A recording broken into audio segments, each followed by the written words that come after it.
এমন একটা ফল আছে পৃথিবীতে যা জালিতে হয় না। ঈদুল আজহাকে ঘিরে যখন বড় পর্দার কাজ নিয়ে আলোচনায় ব্যস্ত দর্শক, তখন ঠিক সেই ভিড়ের মাঝেই নতুন এক চমক নিয়ে হাজির হচ্ছেন অভিনেত্রী নাজিফা তুষি। ছোট ও বড় পর্দার দর্শকপ্রিয় এই অভিনেত্রী এবার শুধু অভিনয়ই নয়, শোনা যাবে তার কণ্ঠ।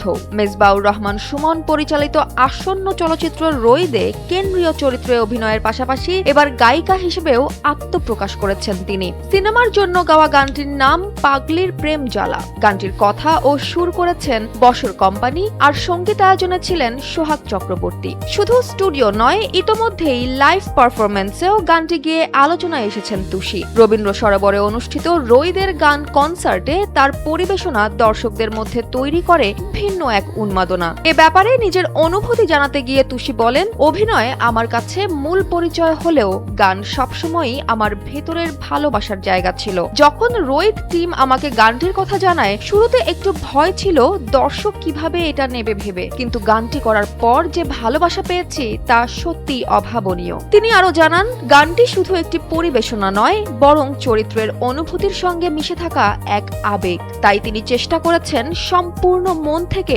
গানটি গাইতে। এদিকে এরই মধ্যে রোহিত সিনেমার একাধিক গান প্রকাশ পেয়েছে, যা দর্শকের মধ্যে দারুণ সাড়া ফেলেছে। গ্রামীণ আবহ, লোকসঙ্গীত আর আধুনিক নির্মাণের মিশেলে সিনেমার গানগুলো ইতোমধ্যেই আলোচনার কেন্দ্রবিন্দুতে উঠে এসেছে। রোহিত সিনেমায় তুষি ছাড়াও আরো অভিনয় করেছেন মোস্তাফিজুর নূর ইমরান, গাজী রাকায়েত সহ এক ঝাঁক শক্তিশালী অভিনেতা। সিনেমার গল্পে উঠে এসেছে এক সাধু, তার মানসিক ভারসাম্যহীন স্ত্রী এবং তাদের ঘিরে থাকা এক অদ্ভুত জীবনচক্র। সব মিলিয়ে এবার ঈদে নাজিফা তুষি শুধু পর্দার নায়িকাই নন, তার পাশাপাশি তিনি হয়ে উঠেছেন একজন গায়িকাও।